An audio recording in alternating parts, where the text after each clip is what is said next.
I spent years in the military, and when I got out, somebody at church hit me with the craziest thing I'd ever heard.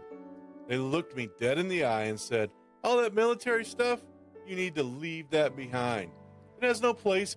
Just like that, everything I had lived, sacrificed, and bled for, erased. My DD 214, the one piece of paper that held my entire service, my blood, sweat, and tears, suddenly felt worthless. A past I was supposed to hide. So I buried it, shoved it in the bottom of a drawer, and tried to bury myself with it. And I actually believed the lie that to serve God, I had to stop being a soldier. That was the biggest mistake of my life. Tell me if this sounds familiar. You hang up the uniform, walk into civilian life, and start looking for where you fit. If you've got faith, figure church is the right place. It's supposed to be a family, right?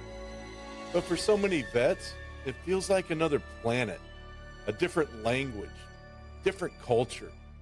They'll thank you for your service once a year on Veterans Day, but the other 364 days, that's a massive gap. They talk about peace, and your mind flashes back to chaos, to gunfire, to loss. They talk about forgiveness, and you're wrestling with memories you can't even say out loud. They live casual, laid-back lives, and you're carrying a sense of urgency most people can't even fathom. You were trained to be direct, mission-focused, disciplined. And in the middle of a quiet Sunday service, that intensity feels out of place. It feels like the very things that kept you alive out there are the things you've got to destroy just to belong here. That's where the identity crisis kicks in. For years, you were a Marine, a soldier, an airman, a sailor. Boot camp forged your identity. Deployments sharpened it like a blade. And then someone says, leave that part of you at the door? It's like they're asking you to cut off your own soul. And brother, you are not alone. Veterans all over this country feel misunderstood, isolated, and spiritually homeless, even inside the house of God. That was me. I was faking it, going to church, saying the right words, wearing the mask, but inside I felt like a fraud. And then I met this guy named Frank, Vietnam vet, weathered face, eyes sharp as steel, the kind of man who'd clearly been tested by fire and came out unshaken.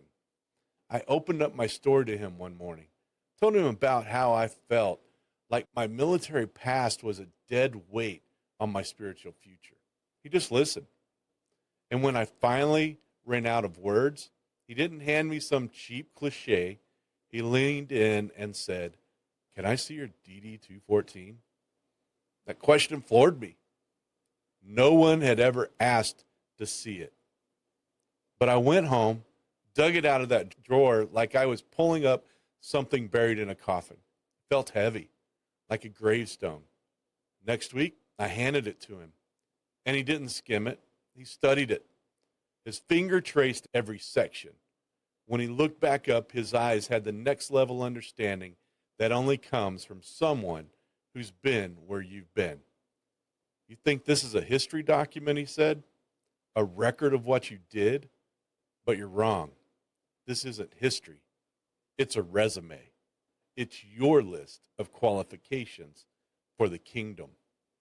He pointed to my MOS in Block 11.